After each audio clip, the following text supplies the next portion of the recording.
Alright, well, I'm Kiwana from Man-Warfaredragon, and I want to respond to your video asking questions, but I barely remember what your questions were. I just kind of vaguely remember my response to them, and you have a pretty good understanding of women and men, so I hope you're in a good relationship. I haven't seen all your videos, so I don't know much about you, but you pretty much responded to your own questions with what I would consider correct. But I wanted to respond by saying, and I'm putting myself out there really, saying this because I have observed these things from self-reflection and from speaking to other women. I see the same thing. The problem with relationships these days, growing up without the correct raising of two parents who are wise and who also grew up into adults. Some of us are raised by parents who haven't grown up into adulthood and really don't have good information to share because they weren't taught. So I did some self-reflection because I didn't want to make the same mistakes continuously. I wondered what it was about me that was attracted to the bad boy, what it was about me that needed to pick that guy out of a crowd who wasn't interested in me or appears not to be interested in me, or it appears to be mean and rough and want to change him. And I've come to the conclusion for myself that I am a nurturer, and a lot of us women are. No matter how tough and rough we appear to be, a lot of us are nurturers when it comes to our men, even more so than nurturing our children sometimes. And so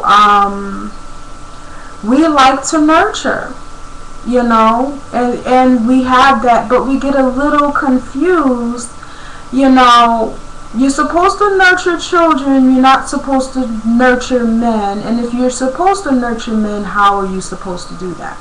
But if you are a woman who is insecure, a woman who does not feel worthy to even have a man in her life, and a woman can easily feel that way if she had a father who she didn't know or didn't take interest in getting to know her, or had no interest in taking care of her or nurturing her and bringing her up or giving her advice.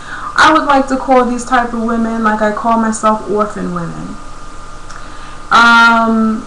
That type of woman is very insecure about herself, and she feels like she's only attracted to men that is vulnerable like she is.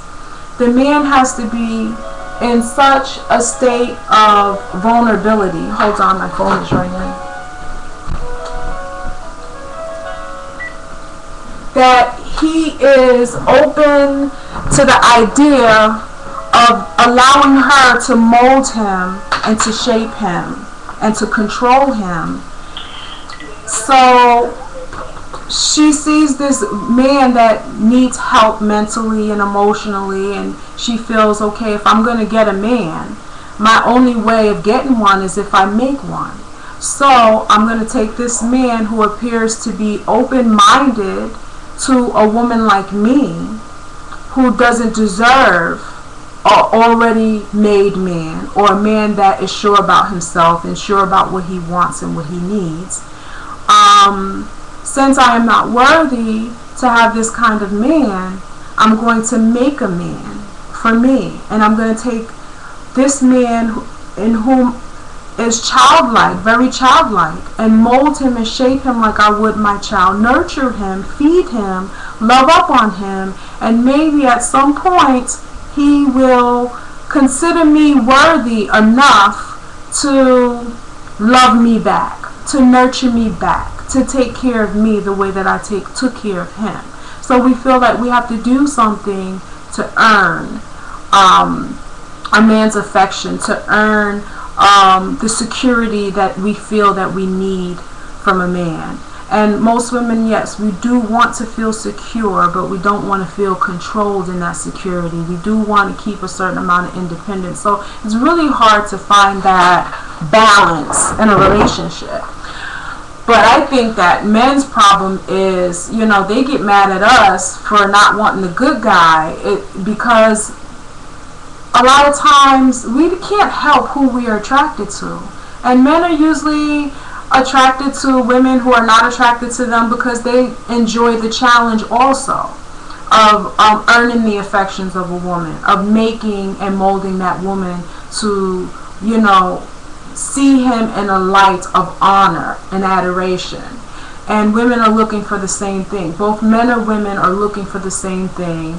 And until we come to the conclusion where we're going to ignore the insecure part of us that feels it has to mold and shape and make what we feel that we are not worthy of. We need to ignore that insecure woman. We need to ignore that insecure man and pay more attention to the part of us that is worthy and that deserves, just because you are, not because of something you need to do or need to be.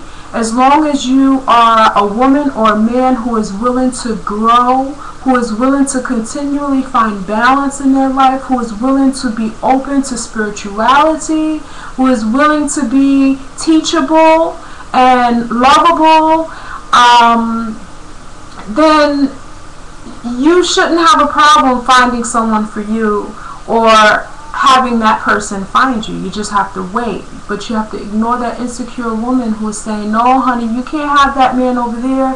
He's a good man and good men don't want women like you. You know, no real evidence. Is just, you know, growing up without, you know, parents who care. That orphan syndrome mentality, you know, makes that insecure woman actually make sense in your mind. So I'm hoping that, you know, I can come to a place in my life where I don't need to be attracted to that man who isn't a man yet and feel the need to mold him and shape him and control him into what I want him to be. Because in that investment, it always goes wrong. Almost always. That man, if you are able and capable of molding him and shaping him and making him into a man, a lot of times, you know, pride overtakes him. And that can happen to a woman too, but mostly men. They feel, wow, even though she was there for me and she did all these things for me, the only reason why I allowed this to happen was because I was vulnerable and I didn't know what I wanted. But now that I'm all grown up now, and usually if you raise a child, they grow up and they move on into other relationships. No son marries his mom. You know, it's incest and it's wrong. So the man is not going to find that woman attractive anymore after a while, I believe. And he's going to start looking for what he really wants now that he feels he's worthy because you made him feel worthy. So, you know, like I said, we have to get to a point where we are whole people. We have to ignore our insecurities. We need to build ourselves up in our worthiness. And that's the only way we're going to find someone else, you know, who is on the same level as us. So I hope that you understood a little bit what I was trying to say. I do have a hard time explaining myself sometimes. And I hope this reply helps out a lot. And we just gotta wait. We just gotta wait on what belongs to us. And we will not have too many problems in the world. Stop trying to snatch up something that doesn't belong to us and make it ours, because you're gonna end up with your feelings hurt. Later.